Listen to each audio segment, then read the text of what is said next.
Hello दोस्तों, welcome to stock market news. दोस्तों, आज की इस वीडियो में हम बात करने वाले हैं उत्कर्ष स्मॉल फाइनेंस बैंक के बारे में। जैसा कि आपको पता होगा, कल इस आईपीओ में अप्लाई करने का लास्ट दिन है और बात करें आज के दिन तो इसका जो ग्रे मार्केट प्रीमियम है उसमें गिरावट आ चुकी है। बहुत से लोगों के मन में बहुत सारे सवाल होंगे, तो A to Z आप लोगों के सभी डाउट इस वीडियो में सॉल्व करेंगे। खुद पर्सनली मेरा मैं डिसीजन शेयर करूँगा, सभी एक्सपर्ट्स और मार्केट गुरु अनिल सिंह जी का क्या कमेंट है उसके ऊपर भी हम यहाँ पे डेफिनेटली बात करेंगे। और एक खास बात वीडियो के एंड में आप लोगों को मैं बताऊंगा कि अलॉटमेंट यदि आपको पाना है रिटेल कैटेगरी ने आप लोगों को अप्लाई नहीं करना चाहिए। ऐसा मैं क्यों कह रहा हूँ, क्योंकि रिटेल का जो कोटा है वो पहली बार 10% से भी कम रखा गया। किस कैटेगरी में कैसे अप्लाई करना है उन सभी के ऊपर हम यहाँ पे बात करेंगे।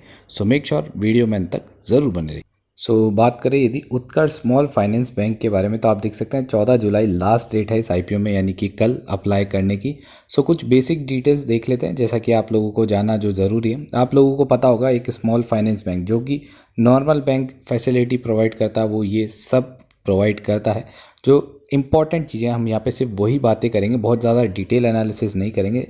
इसमें अच्छी बात यह है कि ये second fastest asset under management growth है इस बैंक की 2019 और 2022 में। ये बहुत बड़ी बात है इस बैंक के लिए। काफ़ी छोटा बैंक है, आप लोगों ने डेफिनेटली इसका नाम बहुत कम लोगों ने सुना होगा, पर बहुत अच्छी अच्छी चीज़ें इस बैंक के बारे में सामने आई है, जिसके कारण इसका जो ग्रे मार्केट प्रीमियम है उसमें स्टार्टिंग से ही काफ़ी अच्छी डिमांड थी। आप देख सकते हैं जैसे कि नॉर्मल बैंक सर्विसेज प्रोवाइड करता है वैसे ये भी अब प्रोवाइड करता है accounts and deposit, cards, insurance, investment, loans, way to banks. बात करें इस बैंक की तो अच्छी बात मुझे जो इसमें लगी वो ये है कि ये लोन कैपेसिटी आप लोग देख सकते हैं 50 करोड़ तक इसकी लोन कैपेसिटी है with a tenure period of 30 years. अच्छी बात है, इसमें कैपेसिटी काफ़ी बड़ी है, 50 करोड़ तक ये आपको लोन दे सकता है। और बात करें कंपनी की तो एसेट प्रोडक्ट्स की, ये सब आप चाहें तो यहाँ पे पढ़ सकते हैं, पर ये हमारे लिए बहुत ज़्यादा इंपॉर्टेंट नहीं है। टाइम की शॉर्टेज होने के कारण सिर्फ इंपॉर्टेंट बात ही हम यहाँ पे जो पॉजिटिव और नेगेटिव दोनों ही आप लोगों के साथ शेयर करूँगा।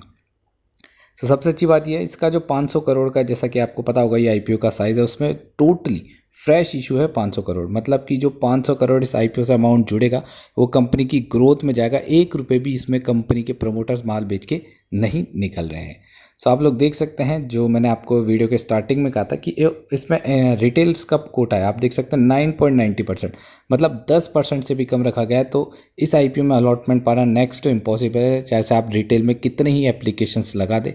आप देख सकते हैं मैक्सिमम पोर्शन रखा गया एंकर इन्वेस्टर्स के लिए 44% और HNIs की यदि बात करें तो 14.85%। यदि आप लोगों के पास पैसा, यदि आप लोग अफोर्ड कर सकते हैं तो मेरे हिसाब से आप लोगों को इस आईपीओ में HNI कैटेगरी में अप्लाई करना चाहिए।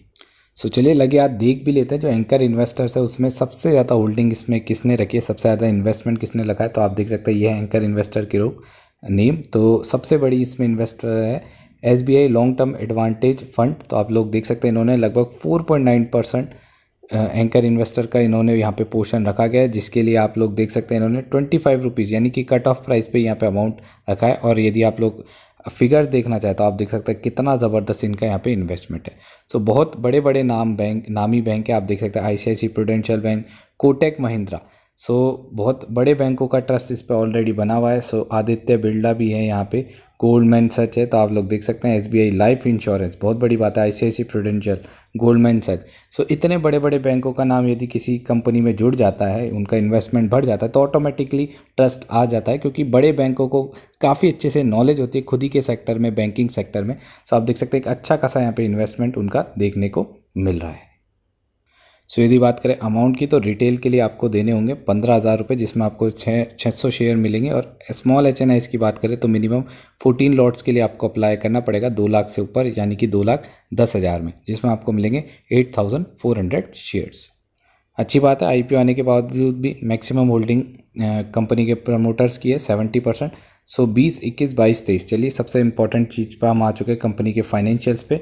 सब फिगर इन करोड्स हैं। तो आप देख सकते हैं काफ़ी अच्छा खासा एसेट्स में ग्रोइंग मोड देखने को मिल रहा है। बात करें रेवेन्यू की भी तो रेवेन्यू भी आप देख सकते हैं ग्रोइंग मोड में है। जो इसमें ख़राब बात है वो आप लोगों को मैं दिखाना चाहूँगा, उस पर हाईलाइट करना चाहूँगा। 186 करोड़ का जो प्रॉफिट था आप देख सकते हैं डाउनफॉल हुआ 111 करोड़ और फिर वापस से डाउनफॉल हुआ 61 करोड़। तो आप देख सकते हैं लगातार डिक्लाइन मोड 20 से 21, 21 से 22। ये बहुत बड़ी बात है। और आप देख सकते हैं जस्ट आईपीओ आने के बाद ही जस्ट आईपीओ आने से पहले 61 करोड़ का प्रॉफिट काफ़ी ज़्यादा बढ़ाया गया 404 करोड़। तो ये मुझे जो डाउटफुल इसमें लग रहा था वो मैंने आप लोगों के साथ यहाँ पे शेयर किया। और यदि हम बात करें कर्जे की भी तो आप देख सकते हैं लगभग 2350 2349 करोड़ का कंपनी के ऊपर कर्जा है, जो कि अच्छी बात नहीं है। पर ठीक है, बैंकिंग सेक्टर है तो कर्जा तो बैंक पे डेफिनेटली होगा ही होगा। आप देख सकते हैं रिजर्व्स भी ग्रोइंग मोड में देखने को मिले, पर कंपनी का जो नेट प्रॉफिट है और जो लास्ट का डेटा है ये थोड़ा बहुत डाउनफॉल देखने को मुझे लग रहा था। सो लगा आप लोगों के साथ शेयर कर दिया। सो इसलिए लॉन्ग टर्म पे जो लोग इस पर इन्वेस्ट करने के लिए सोच रहे हैं उनके लिए ये डेटा बहुत ज़्यादा इंपॉर्टेंट है। सबसे अच्छी बात यह है कि वैल्यूएशन पी आप देख सकते हैं बहुत ही अट्रैक्टिव वैल्यूएशन, बहुत सस्ते वैल्यूएशन पा रहा है, इसलिए इसमें इंटरेस्ट बढ़ा, सिर्फ 6.78 का पी है। सो एक्सपर्ट्स की यदि बात करें तो डेफिनेटली आप लोग चाहें तो अप्लाई यहाँ पे कर सकते हैं। जैसा कि आपको पता होगा ये आईपीओ ओपन ही है, कल लास्ट डेट है। सो इसमें सब्सक्रिप्शन डेटा की यदि बात करें तो QIBs आप देख सकते हैं 4.22 टाइम्स, NIs की बात करें 30 टाइम्स। इसमें यदि स्मॉल NIs की बात करें तो फिलहाल 34 टाइम्स ही ओवर सब्सक्राइब हुआ। यहीं रिटेल्स की बात करें तो 40.21 टाइम्स। सो इसलिए आप लोगों को कहा जा रहा है यदि हो सके तो स्मॉल NIs के कैटेगरी में ज़रूर अप्लाई कीजिएगा, क्योंकि इसमें थोड़े अलॉटमेंट के चांसेस ज़्यादा है। नहीं तो यदि आप लोग अफोर्डेबल नहीं है तो रिटेल के लिए अप्लाई करने में भी कोई बुराई नहीं है। काफ़ी ज़्यादा प्रोबेबिलिटी नहीं रहेगी रिटेल से सिलेक्शन की, पर ठीक है, let's hope for the best. So अब बात करते हैं हम एक्सपर्ट्स ब्रोकर्स की क्या एडवाइस है इस आईपीओ को लेके। तो सबसे पहले यहाँ बात करते हैं SBI सिक्योरिटीज़ की। सो SBI सिक्योरिटीज़ का कहना है, जैसा कि आपको मैंने भी बताया, कि जो इस वैल्यूएशंस पे आ रहा है वो इसके यदि कॉम्पिटिटर से कंपेयर करें तो बहुत सस्ते वैल्यूएशंस पे आ रहा है, बहुत अच्छे वैल्यूएशंस पे आ रहा है, जिसके कारण उन्होंने SBI सिक्योरिटीज़ की यदि बात करें तो इन्होंने इसको सब्सक्राइब की रेटिंग दी है। और यही हम बात करें BP वेल्थ की भी, तो इन्होंने भी बहुत बड़ी बड़ी बातें कही है, बहुत सारा कंक्लूज़न का है। और ये जो इनका कंक्लूज़न पार्ट है वो यही है, on the basis of strong asset quality है, कंसिस्टेंट फाइनेंशियल परफॉर्मेंस है और future growth story of Indian economy, इसे देख के इन्होंने इसे भी सब्सक्राइब की रेटिंग दी है।